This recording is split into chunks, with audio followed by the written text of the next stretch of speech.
അദ്ധ്യായം 5.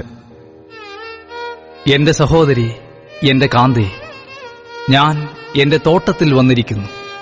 ഞാൻ എന്റെ മൂറും സുഗന്ധവർഗവും പെറുക്കി. ഞാൻ എന്റെ തേൻകട്ട തേനോടുകൂടെ തിന്നു, എന്റെ വീഞ്ഞു പാലോടുകൂടി കുടിച്ചുമിരിക്കുന്നു. സ്നേഹിതരെ, തിന്നുവിൻ. പ്രിയരെ, കുടിച്ചു മത്തരാകുവിൻ. ഞാൻ ഉറങ്ങുന്നു, എങ്കിലും എന്റെ ഹൃദയം ഉണർന്നിരിക്കുന്നു. വാതിൽക്കൽ മുട്ടുന്ന എന്റെ പ്രിയന്റെ സ്വരം. എന്റെ സഹോദരി, എന്റെ പ്രിയേ, എന്റെ പ്രാവേ, എന്റെ നിഷ്കളങ്കേ, തുറക്കുക. എന്റെ ശിരസ്സു മഞ്ഞുകൊണ്ടും കുറുനിരകൾ രാത്രിയിൽ പെയ്യുന്ന തുള്ളികൊണ്ടും നനഞ്ഞിരിക്കുന്നു. എന്റെ അങ്കി ഞാൻ ഊരിയിരിക്കുന്നു. അത് വീണ്ടും ധരിക്കുന്നതെങ്ങനെ? ഞാൻ കാലുകളെ കഴുകിയിരിക്കുന്നു. അവയെ മലിനമാക്കുന്നതെങ്ങനെ? എന്റെ പ്രിയൻ ദ്വാരത്തിൽ കൂടി കൈനീട്ടി. എന്റെ ഉള്ളം അവനെ ചൊല്ലി ഉരുകിപ്പോയി. എന്റെ പ്രിയനെ തുറക്കേണ്ടതിനു ഞാൻ എഴുന്നേറ്റു. എന്റെ കൈ മൂറും എന്റെ വിരൽ മൂറിൻ തൈലവും തഴുതുപിടികളിന്മേൽ പൊഴിച്ചു. ഞാൻ എന്റെ പ്രിയനു വേണ്ടി തുറന്നു. എന്റെ പ്രിയനോ പൊയ്ക്കളഞ്ഞിരുന്നു.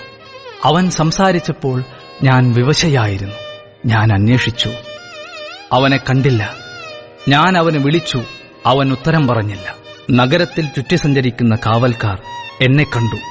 അവർ എന്നെ അടിച്ചു, മുറിവേൽപ്പിച്ചു. മതിൽ കാവൽക്കാർ എന്റെ മൂടുപടം എടുത്തുകളഞ്ഞു. യെരുശലേം പുത്രിമാരെ, നിങ്ങൾ എന്റെ പ്രിയനെ കണ്ടെങ്കിൽ ഞാൻ പ്രേമപരവശയായിരിക്കുന്നു എന്ന് അവനോട് അറിയിക്കണം എന്നു ഞാൻ നിങ്ങളോട് ആണയിടുന്നു. സ്ത്രീകളിൽ അതിസുന്ദരിയായുള്ളോവേ, നിന്റെ പ്രിയനു മറ്റു പ്രിയന്മാരെക്കാൾ എന്തു വിശേഷതയുള്ളൂ? നീ ഇങ്ങനെ ഞങ്ങളോട് ആണയിടേണ്ടതിനു നിന്റെ പ്രിയനു മറ്റു പ്രിയന്മാരെക്കാൾ എന്തു വിശേഷതയുള്ളൂ? എന്റെ പ്രിയൻ വെണ്മയും ചുവപ്പുമുള്ളവൻ, 10,000 പേരിൽ അതിശ്രേഷ്ഠൻ തന്നെ. അവന്റെ ശിരസ്സു അതിവിശേഷമായ തങ്കം, അവന്റെ കുറുനിരകൾ ചുരുണ്ടും കാക്കയെപ്പോലെ കറുത്തുമിരിക്കുന്നു. അവന്റെ കണ്ണു നീർത്തോടുകളുടെ അരികത്തുള്ള പ്രാവുകൾക്ക് തുല്യം. അത് പാലുകൊണ്ട് കഴുകിയതും ചേർച്ചയായി പതിച്ചതുമാകുന്നു. അവന്റെ കവിൾ സുഗന്ധസസ്യങ്ങളുടെ തടവും നറുന്തൈകളുടെ വാരവും. അവന്റെ അധരം താമരപ്പൂവും പോലെ ഇരിക്കുന്നു. അത് മൂറിൻ തൈലം പൊഴിച്ചുകൊണ്ടിരിക്കുന്നു. അവന്റെ കൈകൾ ഗോമേതകം പതിച്ചിരിക്കുന്ന സ്വർണ്ണനാളങ്ങൾ. അവന്റെ ഉദരം നീലരത്നം പതിച്ച ദന്തനിർമ്മിതം. അവന്റെ തുട തങ്കച്ചുവട്ടിൽ നിർത്തിയ വെൺകൽ തൂൺ. അവന്റെ രൂപം ലബനോനെപ്പോലെ ദേവദാരുപോലെ തന്നെ ഉത്കൃഷ്ടമാകുന്നു. അവന്റെ വായ് ഏറ്റവും മധുരമുള്ളതും അവൻ സർവാംഗ സുന്ദരൻ തന്നെ.